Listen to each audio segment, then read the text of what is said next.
And off we go. We go. Yay! So, do you wanna introduce yourself first of all? I would love to introduce myself. My name is Harriet McEntire-Lanka, and I am the owner of a beautiful company in both Costa Rica and Park City, Utah, called Align. Mm-hmm. And I'm currently living my dream, and I live in Costa Rica with my husband, who is a shaman, and our 5 dogs and 3 cats.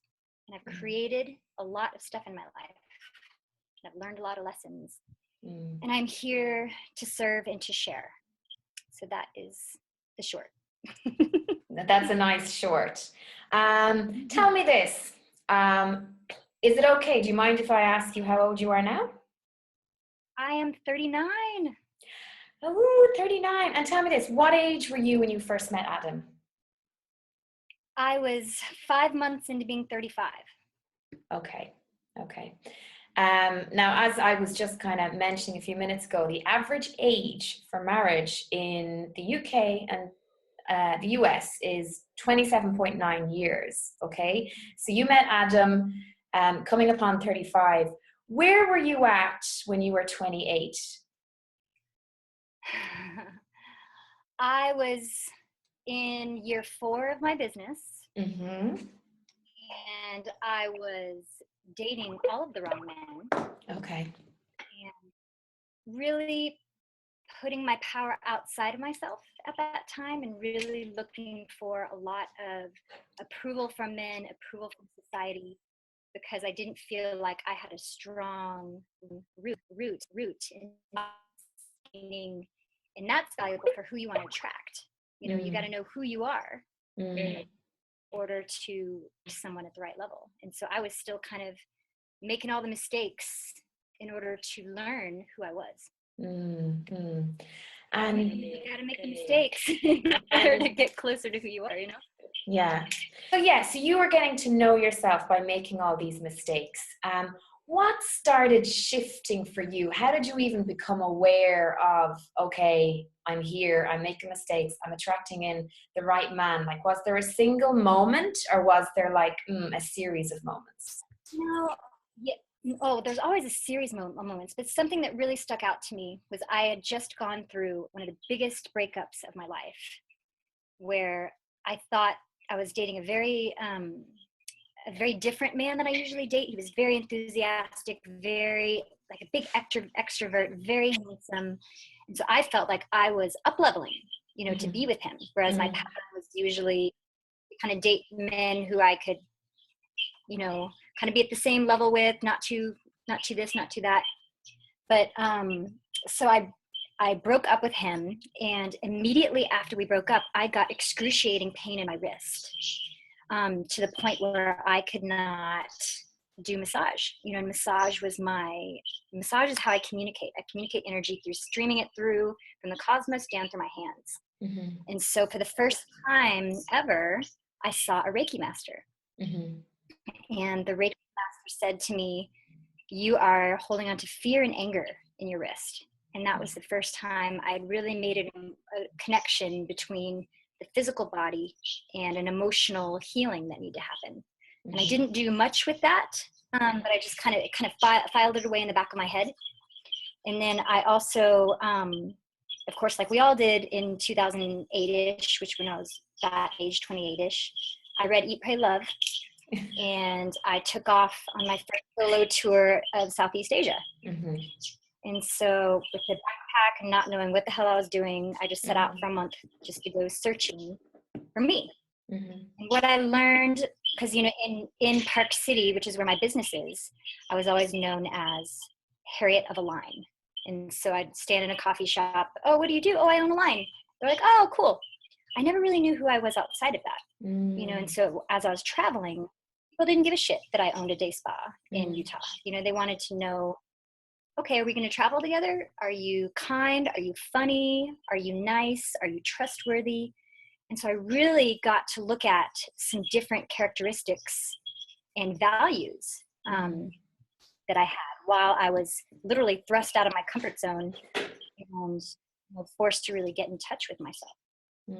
So both traveling and Reiki and just looking at things that I was afraid of and leaning in rather than stepping away from that stuff. Nice. Yeah, because usually when fear comes, usually people are like, fear, run away, don't do that, that's scary. But I have just the opposite approach where I say, oh, that looks scary. I'm like, I'm going to get curious about it rather than, give it the cold shoulder. Okay, so you headed off traveling, and then what?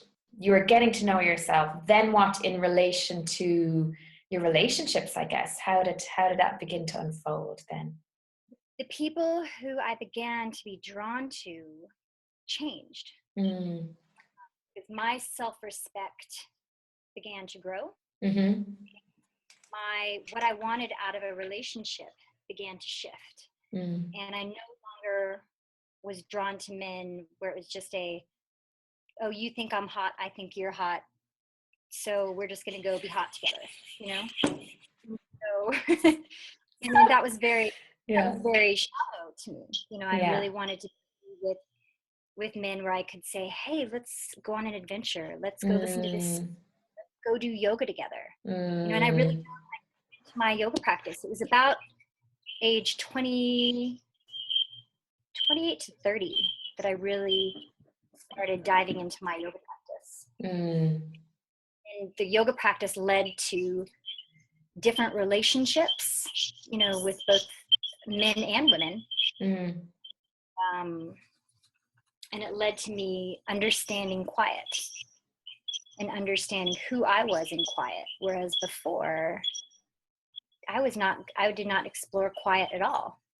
Any chance I got that was almost quiet, I would fill it with something.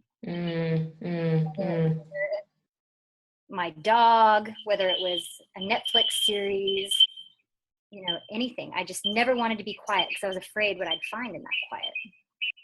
But then yoga really taught me to sit with quiet and be like, okay, quiet, what do you want to show me? I love what you shared about you start like, I'm hot, you're hot, so let's hang out together and be hot, because there is that step. Because I can definitely see it in myself, like the guy that you would have gone for when you were younger, in your teens, in your 20s, that begins to change because you're going beneath the superficial. It's kind of like, the superficial is phase one, and then we go into phase two, which is kind of just a little bit deeper. So what kind of experiences were you having? Let's call it phase two, but what kind of experiences were you having in relationships then? I was going deeper, but I also needed to explore the dark side of deeper. Yes. I remember, because I knocked my teeth out in a ski accident when I was 30. That was 2010. Okay. So that was early 30s. And so I went on a no dating spree. Okay. So that was also another jump start into not dating, because I literally had a retainer where I could take 5 teeth out. So you don't want to be dating anyone at that time. Yeah. And so at the time where I got my teeth where there was a bridge in, I said, okay, I'm ready to date. And so I said to the universe, I'm ready. I literally met someone that night. And I was online dating. I was on Plenty of Fish, and I loved online dating because I love writing. And so I would always write these beautiful stories on my profiles, where I would put people in a scene in my dating profiles, in a scene in which they'd meet me. And so I went out with a guy, and it turned out he had gardened my grandmother's retirement home 10 years earlier in Baton Rouge, Louisiana. So that got me hook, line, sinker. I'm like, oh, you're Southern? I'm in. You gardened my grandmother's place in Baton Rouge? Double in. Perfect. You can do perfect. And over the next 4 months,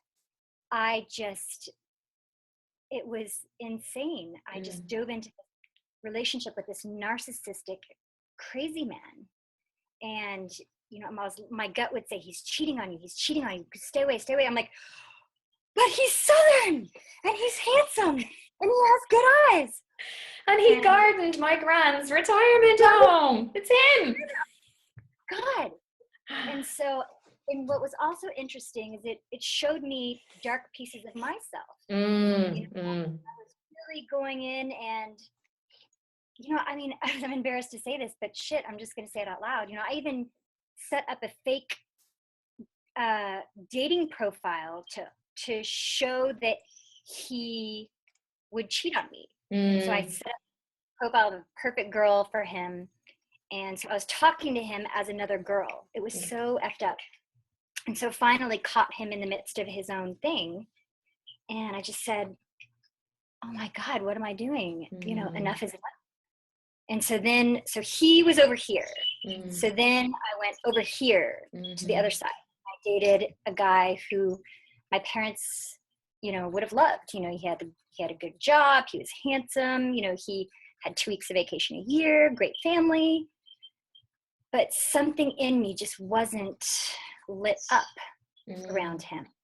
And I felt like I described him as my 90% awesome guy. You know, 90% is great. You know, I mean, 90% is well above passing, you know, but that 10% that I was missing, I wanted to live in that 10%, that kind of mystery, that excitement, that I'm growing being in this relationship. I think that's what happens in that 10%.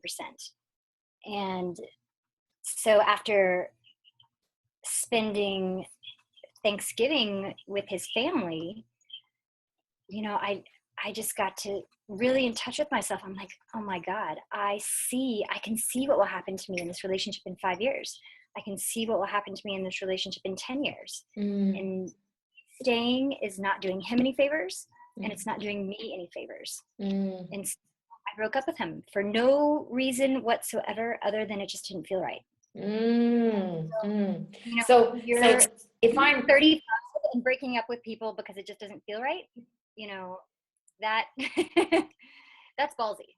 That is ballsy, because there is the fear. Like the fear has definitely risen in me. Gone, all, you know, everyone's married, divorced, everyone has kids. Oh yeah, I had all of that coming up for me. Okay. But I also had it coming up for me of, do I want to be in this relationship where I know it's not right? But knowing it's not right if I want to be who I want to be in this lifetime. Does that make sense? Yeah. So when you were kind of there with him, you're at the family, it's Christmas, and you're kind of getting a snapshot of yourself 5 years down the line and 10 years down the line. What did you see? Like what? Because, okay, it didn't feel right, but what? I'll tell you exactly what happened. Yeah. So I remember we were going to bed one night, and a friend of mine owned a orphanage in Africa. I said to him, oh, I'm so excited. I put on my vision board in the next few years that I want to go to Africa and teach massage to these orphans at this place. And then I want to go to Sri Lanka and go volunteer there. And he's like, Harriet, I have 2 weeks of vacation a year. 1 week I spend Thanksgiving with my family here, and the next week I spend at our timeshare in Mexico in the spring. So that's that. And I thought to myself, oh my God, oh God. I want to be experiencing life with someone. I don't want to be off experiencing this life and then coming back and being like, oh my God, let me tell you about this amazing stuff that happened without you, and I've grown and you stayed the same. And well, I don't even know if he stayed the same, but I mean, and that was when I saw that he just had a different life than me, and his life was perfect for him, but his life was not perfect for me. So I knew for the me that I wanted to grow into, I needed to be with someone who had flexibility in their schedule, flexibility in their beingness, flexibility in their viewpoints on the world. And he literally said to me, he goes, it seems like when I broke up with him December 1st, 2012, the night before I went to Costa Rica for a retreat. Okay. Said, I want you to go to Costa Rica to figure out if this relationship is what you want. He said, it just seems like you want to find this guy who's both a businessman and a yogi, who, you know, all these, who's both opposites on all these spectrums. I'm like, well, I'm a lot of opposites on these spectrums, so I don't really see why that's totally impossible. And so I just said, thank you. I will go to Costa Rica and figure out if this relationship is what I want. And that was on a Friday. He took me to the airport on Saturday. I met with Don Miguel Ruiz on a Tuesday, and I met Adam on a Wednesday. Boom, boom, boom. And I'll tell you what Don Miguel said to me. He said, you know, he was, you know, telling about, you know, the mastery of love, mastery of, you know, awareness, all these things. And so, and I sat down with him and I said, Don Miguel, dude, you know, I'm 35. I just broke up with a 90% awesome man. I'm obviously not doing this love thing right. You know, how do I say yes to love? And he said, you need to say yes to you first. Okay, yeah. You know, notepad out. I don't even know what that effing means. You know, okay, what does that mean?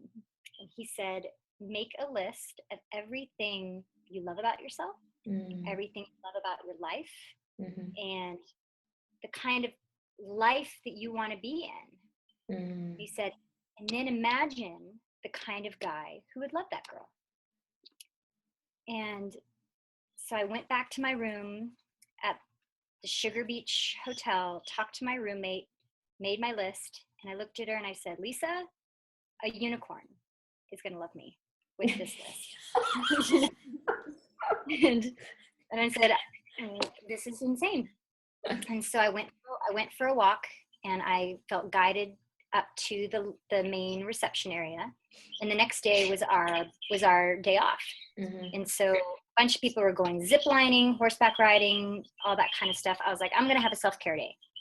And so I wanted to do a massage, and I wanted to do some sort of healing session. And I saw Adam's flyer sitting on the banister, in the lobby banister, and it said chakra balancing, energy clearing. And I was like, you know what? That's exactly what I need.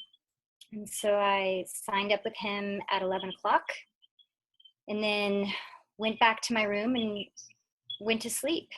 And the next day, I got ready, put on all my favorite clothes, you know, got grounded, and I was like, okay, I'm going to balance my chakras. I'm going to meet with a healer. This is going to be awesome. And I see him walking up the pathway to my room 16 minutes late. And I'm like, okay, buddy, you're late? Seriously? You know, I had this whole story about being late. And I said, you know, he doesn't have any shoes on. You know, his hair is all over the place. You know, I'm like, wait, and he's hot?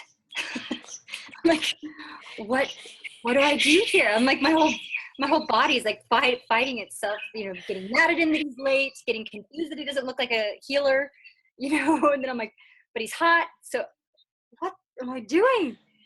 And so I just stepped out of my room, and I just met him, and there was just like this pow, you know, just the biggest shock without words between us. We just met, and I just said, hi. And that's all I could say. I kind of smiled at him, and he's like, hello.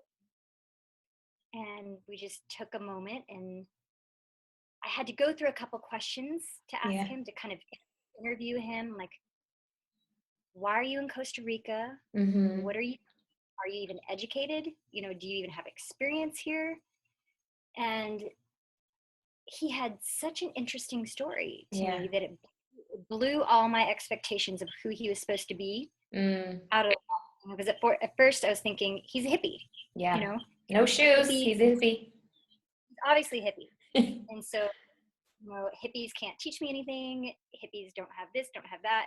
And so I got to kind of meet my own judgments. Yeah. And then he busts out. He goes, well, I came to Costa Rica to teach after college. I'm like, you went to college? Really? Yeah. And I'm thinking, this hippie didn't go to school. This hippie's like, whatever. And I said, really? Where'd you go to school? He goes, I went to Duke, a school in North Carolina. Mm-hmm. Wait a second. That's like a really good school. You know, and I have family in North Carolina, so I know that school, and I know all of a sudden everything that I thought about this man was down the tubes, because now he's smart. Mm-hmm. I'm like, I didn't think you were smart. Oh my God, I don't know anything. And so we went into our healing session, and he told me to do nothing, and I said, I don't even know what that means, you know. And he said, do nothing, you know. He's like, so feet down, relax your shoulders, just do nothing, observe your thoughts, let them go through. And so then I found myself observing my thoughts of, oh my God, I don't know how much he charges. Do I have enough cash? Can I put it on my room? What, does he take credit cards? This guy doesn't have shoes. He's not going to take credit cards. And so he put his hands on my shoulders. He said, you're doing too much. I'm like, oh my God, this dude can totally read my mind. Now I don't even know what to do. So now I'm going to do nothing. And so then I just felt this stillness kind of come through me, and I felt just peace.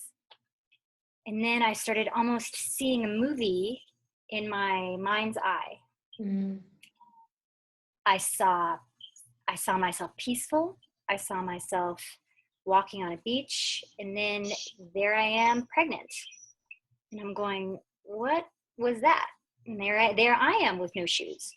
So there I am on a beach, pregnant, no shoes. And I see him walking into this movie scene and hugging me and kissing me. I'm like, oh my God, I just brought in the hot hippie into my healing session in my vision. And what is going on? And so we got through that. And after we went through the healing session, I said, so did you see what I saw? He just kind of smiled at me and like, dude, I totally roped you into my vision, you know? And so that night I said, I don't have a lot of cash, but I want to give you a massage. And so that was how we kind of traded our sessions. I said, that was a great healing session, so I want to give you a great healing session. Mm-hmm. So that night I gave him a massage, and it was 3.5 hours that I spent with him. That's a good massage. It was the first time I ever, it's like I downloaded how to do Reiki. I had never. And so I was reading his whole field and going through and kind of unlocking his energy grid. And my roommate walked into the room as it was all happening. She goes, Harriet, I've never felt so much love in a room in my entire life. She's like, that was amazing. And so then that next day, he invited me to go surfing with him and his friends. And I just thought to myself, wow, I'm about to play hooky from my yoga retreat. I'm in, you know? And so we left. I realized halfway through the day it was his birthday. And then he told me, he said, so how old are you? He said, I'm 27. I said, 27, like almost 28, or 26, almost 27. Not that it matters, because both are old, and I'm not 27. Mm-hmm. And he said, what do you making age mean? And that just leveled me, because there I am in the anti-aging business, you know? And so I was making age mean a lot of things. Helped me break down that belief. And that next day, we started planning our life together. And I extended my trip. 2 months later, he asked me to marry him, and that was that. Okay. So 2 months later, he asked you to marry him. So just talk me through, because like, say, for example, I have met men that are younger than me. I'm 37. So when I was 36, I met a guy who's 29 when I was salsa dancing. And I was like, okay, I'm putting age to the side. But yeah, I did find that like he was younger, and I did find it showed up. Like there was a total difference in maturity levels. So I think still at the back of my head, I'm like age does matter, you know? So you being able to put that to the side, like that's like, wow. But talk me through, yeah, like talk me through that. Adam's an old soul. Mm, He had a death experience when he was in 2008, mm, and I think and I had a death experience when I was 17. okay. And I think a death experiences just kind of put you on a different wavelength. Mm-hmm. And so, he's telling me that he was studying Joy Ray, studying meditation, working with ascended masters. That's not the talk of a mid-20s guy, Yeah. Mm, and he held himself very differently, mm, mm, mm, which therein made me hold myself differently. mm, mm, When I first asked him how old he was, I was thinking mid-30s, mm-hmm. and just he's very calm. He's, something as simple as when we were walking to the beach, here I'm hustling, hurrying, wanted to get to the beach. He's taking one step at a time, Mm-hmm. walking very slowly. He's like, there's no rush. Slow down. Let's enjoy getting there. I'm like, Mm. oh. Okay. So Okay. I think there's not, you make age mean whatever you want. Mm, mm, Where every single person is going to show you how old they are in their heart. mm, mm-hmm, So mm-hmm.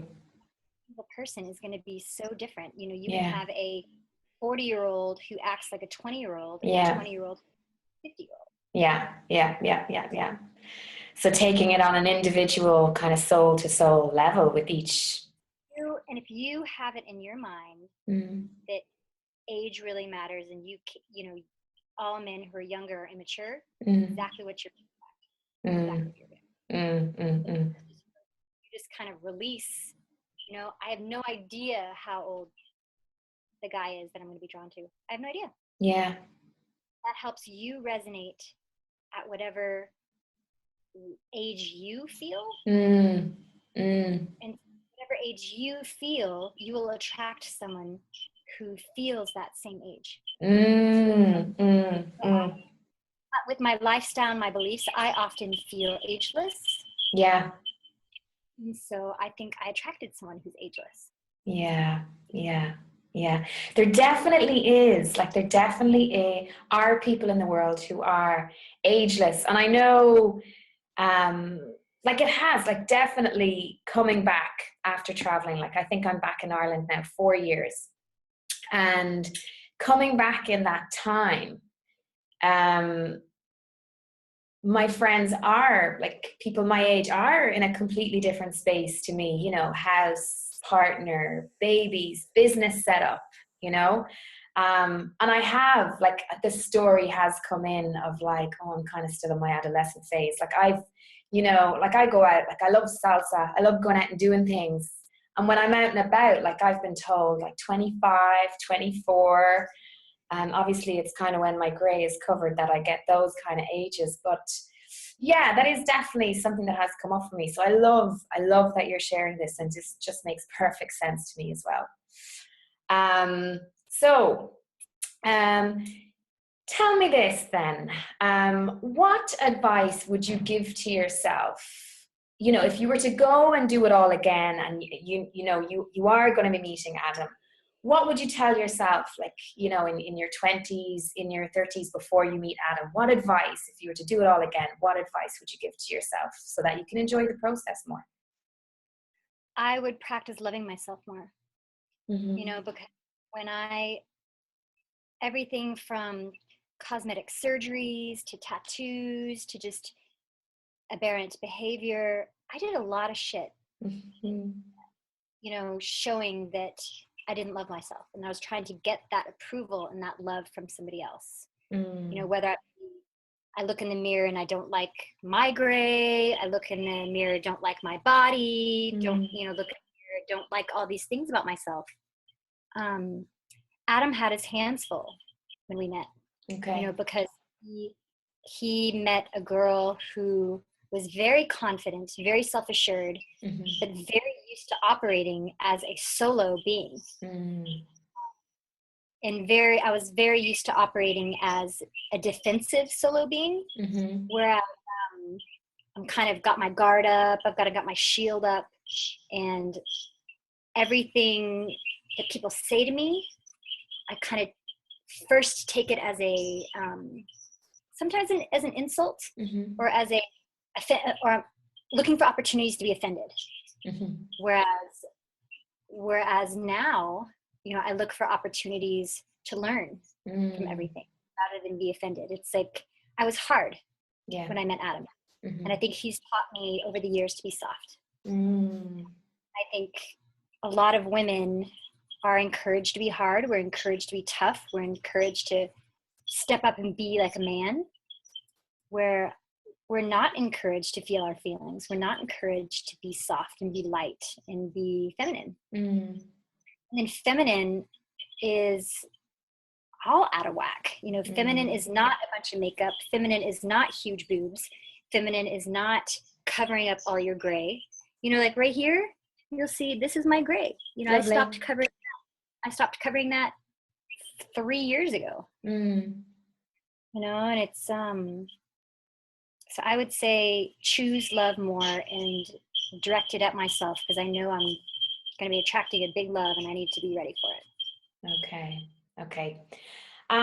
With regard to the dating, because there's so much advice out there, for women who are single, like so much advice and well-meaning advice, and some of it is without a doubt amazing, but I do find, some of it is totally infused with fear. Like, get yourself out there, just get dating, where like that in itself, if you kind of haven't done the inner work, I kind of feel is just like wasted energy. What would you attribute, if you were to kind of give me like 3 things, what do you think contributed to you bringing Adam into your life?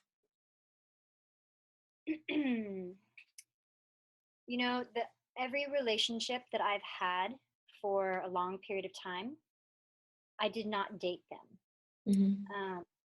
I met them usually in an out and about situation, and we clicked, and then we were just together. Okay. It was just together. And one guy I met on a dance floor, and then we ended up just going outside and talking together and spending 2 days together, and then moved in together. Okay. After day 4. So I think dating there's so much pressure on dating. There's so much pressure. It's like we're living in this swipeable culture where we're giving each other 5 minutes or less to be like, okay, do you meet my list? You're in or you're out. And we're not even accessing the stuff that really matters. We're only accessing each other at a very surface level. And so I feel like in my life, where I've really been able to have a successful connection with someone is when I'm doing something else. Yeah. And connecting with them and being like, oh shit, you're single? Oh my gosh, I'm single. Wow. Hey, let's just keep doing what we're doing. We're like having fun doing it. Yeah. Oh wait, are we dating? I don't even want to call it that. Let's just keep doing what we're doing. Yeah. But dating, oh my God, there's so much pressure. But I will say my on and off years of Match.com were some of the most fun days of my life, because I was going out on dates with men 3 or 4 nights a week, and I was just tuning myself, and I was noticing what I liked and noticing what I didn't like. I would notice, does he open up the car door for me? Does he look me in the eye? Does he make eye contact when we cheers? I was noticing a lot of my essentials that I want in my person, Okay. Okay. So you were using it for growth, like dating Oh for yeah. growth, seeing what you like, as well as that you found that you really connected with people when you were doing the things that helped you connect to yourself, the fun things. Okay. Mhm. What would be, Traveling, dancing, yes, I getting love out, dancing. Yeah. getting outside of my comfort zone, Yeah. joining discussion groups on topics that are important to me. Like get Mm. out. Does meetup exist where you It are? does. Yeah, Meetup is global. Yeah, because I had it in Korea and it's in Ireland as well. It's not as well known in Ireland, but it probably is with the expats in Ireland because they're the ones that would use it more. Where it's something around an interest group, Mm, or are your interests crystals? Are your interests aromatherapy? You know, mm-hmm, set up opportunities where maybe you can be the teacher in mm, something. mm, Invite people to come in and share your knowledge with you. mm. Give yourself opportunities to connect with people outside of, do you think I'm hot? Well, I think you're hot, Let's be hot because together. not, that's not a foundation. Yeah. That's castle built on sand. Yes. Yes, it is. Yeah, I really like that because it is. It's just about, as you said, like living your life, like not going out with the intention, okay, I'm going to do this and meet someone, but just kind of, I'm going to go out and I'm really going to enjoy this because I love doing this. Or And go to movies by yourself. Go out to dinner by yourself. mhm, You know, yeah. go out and do things. Go for walks in places. Go read a book in open spaces. Go to, Mm, like, art. Go just be out. But don't be out to date. yes. you know, Yeah. Yeah. Yeah. Yeah. Yeah. be Um, visible.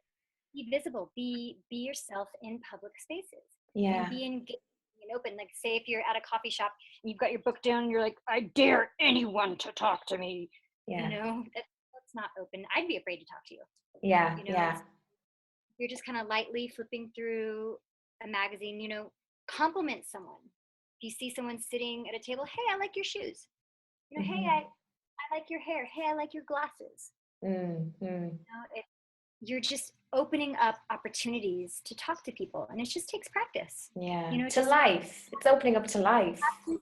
practice Mm. engaging in connection with romance not being your end goal. Mm. Um, and tell me, I love that because that's as well as the whole like non-attachment, like be in it because you want to be in it. So you've kind of given me two pearls there. What would be the third? And just going back to the question I asked you earlier, like what three things?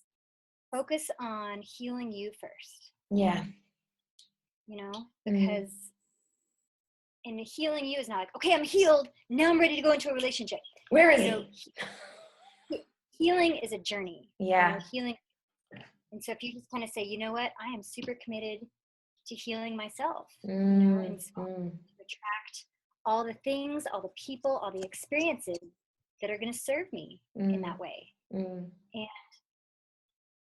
once you have stepped into healing yourself and healing what's in the way of love, whether that's love with another person, love with your body, love with yourself, you emanate that. Once you've decided you want to shift and be open and heal that's an energetic force field. But if you're operating in a fear space where you are moving around the world saying, oh, am I enough? Is my body enough? Is my hair enough? Is my face enough?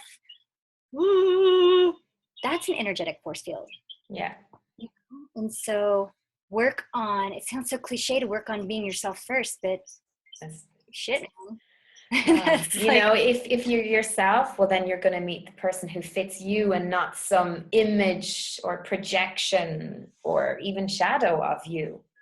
You're not being a chameleon into someone else, because that's the biggest turnoff ever, is if you start dating someone and they're a yes person. Whatever you think, whatever you want, whatever's cool. You're like, well, I don't want you to just melt into me. I want you, I want to be me, and then we can just kind of jive together. Yeah. Tell me this, and this is kind of one of my last questions. So you met Adam, You know, headed off to the beach the next day, find out it was his birthday.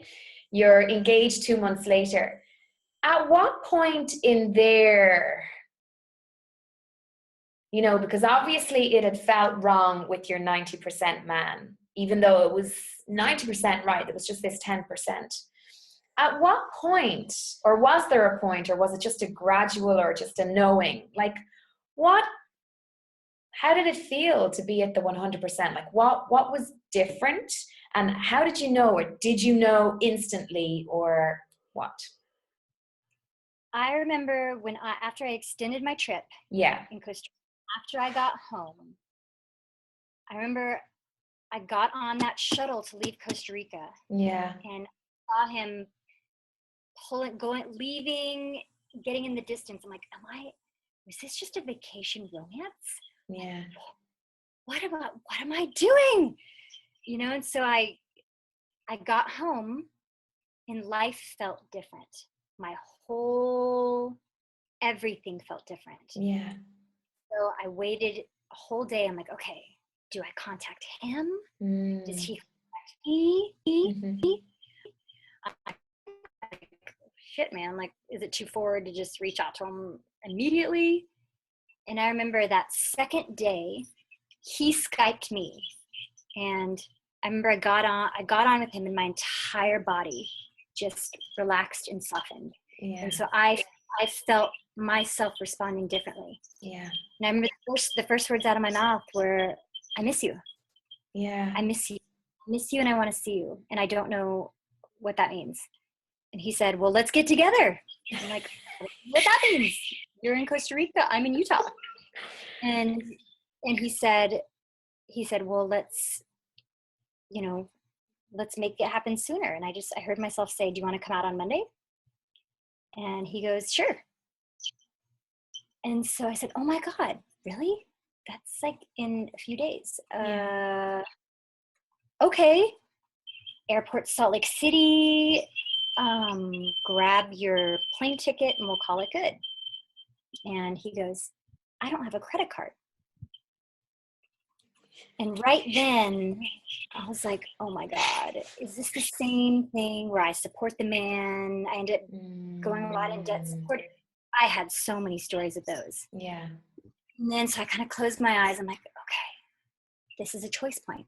This is a choice point. Am I going to choose in or am I going to choose out? You know, is this going to go back to being the hippie with no shoes who doesn't have a credit card? Or is he going to go to being the beautiful healer who I feel amazing around? And I just felt myself say yes. I felt a yes in my entire body. And so I booked his ticket and he came out a few days later and we spent Christmas together. And then we flew from Salt Lake City to Chicago to be with his family. So I got to experience us in my family. I got to experience him with his family, but not just his family. We drove to Wisconsin on a road trip with his family where I walked into a basement of a house into 35 relatives, okay? Yeah. Having this. And I remember I was meeting one of his uncles, Uncle Van, and he's like, you two just operate really great together. How long have you two known each other? I'm like, 17 days, you know? And he goes, Van, this is my future wife. And I looked at him, I'm like, oh my God, what? And that was it. Yeah. That was it. Because then I'm like, okay, future wife, what does that mean? What does that mean? You know? But I didn't psychoanalyze it enough to extinguish the fire. I just kind of stayed with it, you know. And at the end of those 2 weeks together, when he was about to go back to Costa Rica, I said, what's next? And he said, now it's your turn. Now you come back to Costa Rica. So we waited 2 weeks and then I went out to Costa Rica for 2 weeks. And then once again, at the end of that 2 weeks, we're like, what's next? We're like, okay, it's your turn. So now he came back again. So we just kind of kept on 2 weeks together, 2 weeks off, 2 weeks together, 2 weeks off. And then it just kind of got to the point where I'm going, I'm enjoying Utah less and enjoying Costa Rica more. And I had already, the first time he came to Utah, he had done healing sessions on my top 5 staff. And so my whole team, at that point I had like 30 people working for me. No. And the whole oh yeah, the whole team was like, we love him. You don't go for this, we'll quit. And so having their support of me was really huge.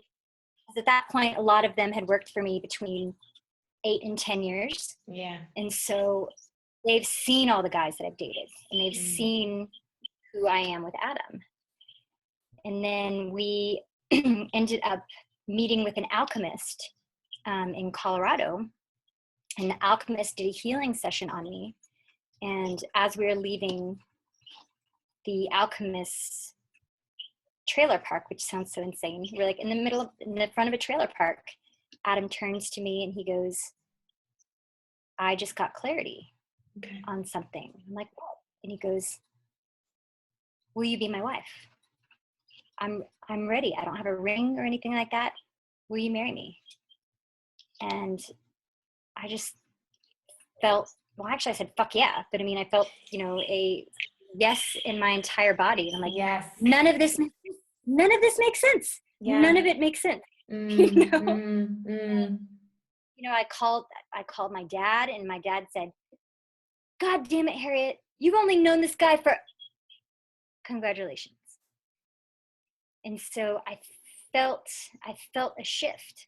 And so I kept on getting a lot of those reactions of, you're what?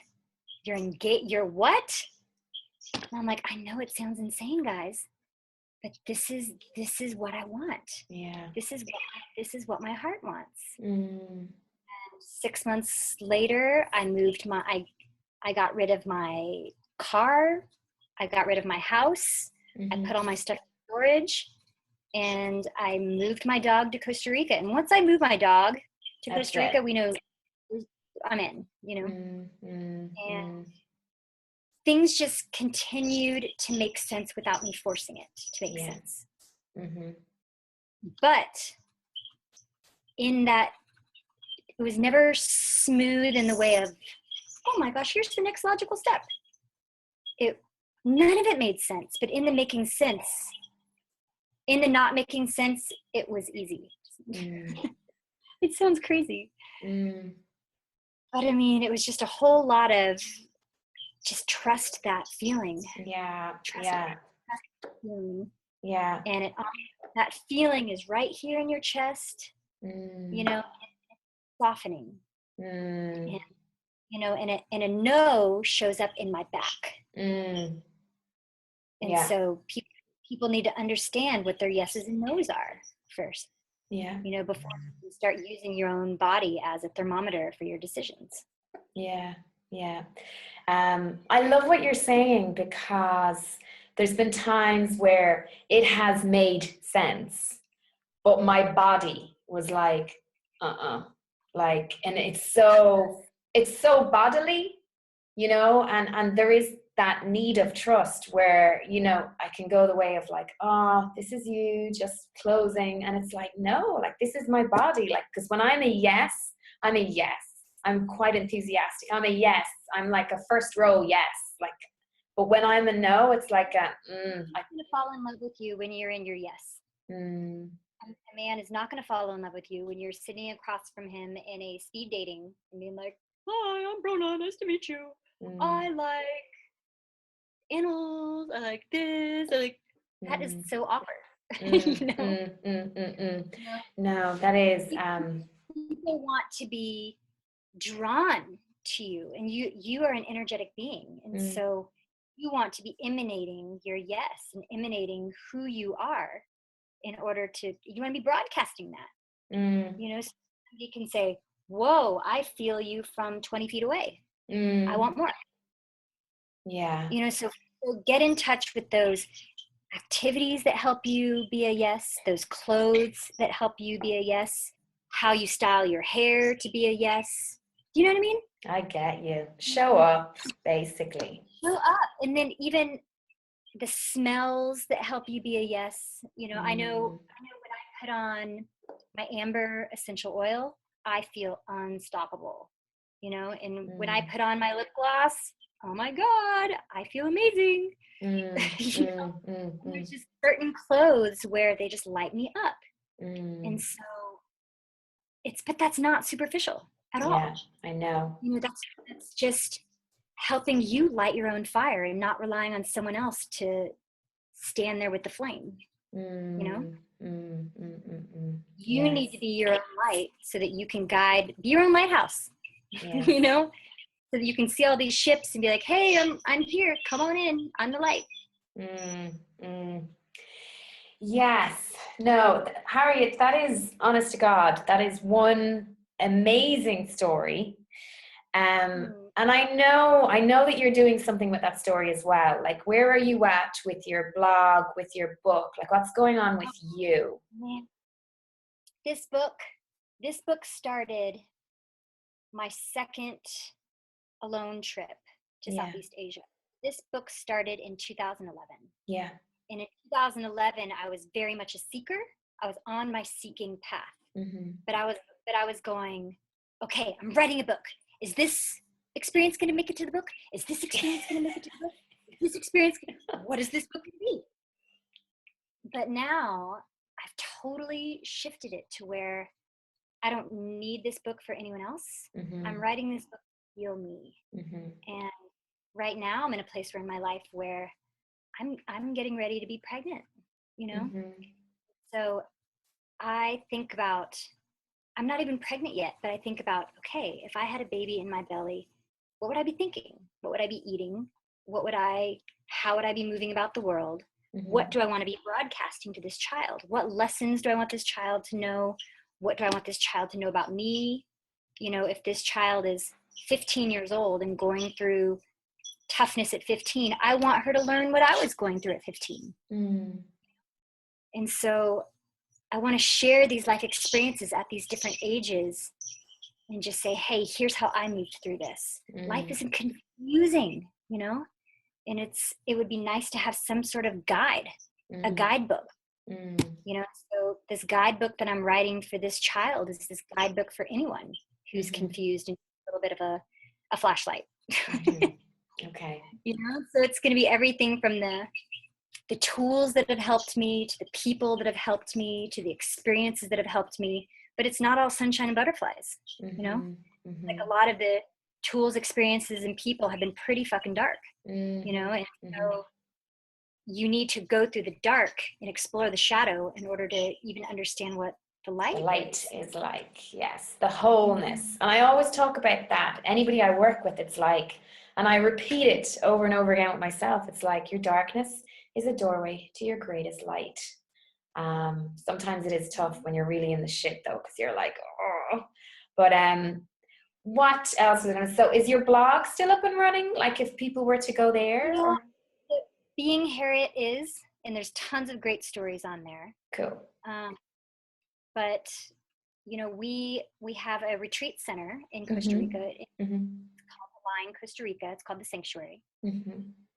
And the greatest thing I'm doing for the world right now is just being myself and letting people come in and get a piece of that. Yeah. And we've had so many individuals come through the sanctuary. We've had so many couples, and each person has shared something so different that they've learned from us. The single people are saying, wow, you're showing me what love can be. Showing me how to raise my standards. And the people who are in relationships are saying, wow, you're showing me how to have important conversations with my partner that are needed. Because just because you find the right person doesn't mean your shit's not going to come up and your shit's not going to stink. The willingness to move through it with someone, rather than saying, you pissed me off, I'm out of here. Yeah. That's not love. That's not commitment either. And that's not commitment. love and commitment is, you pissed me off. What did that show me about me? And what did that show me about you?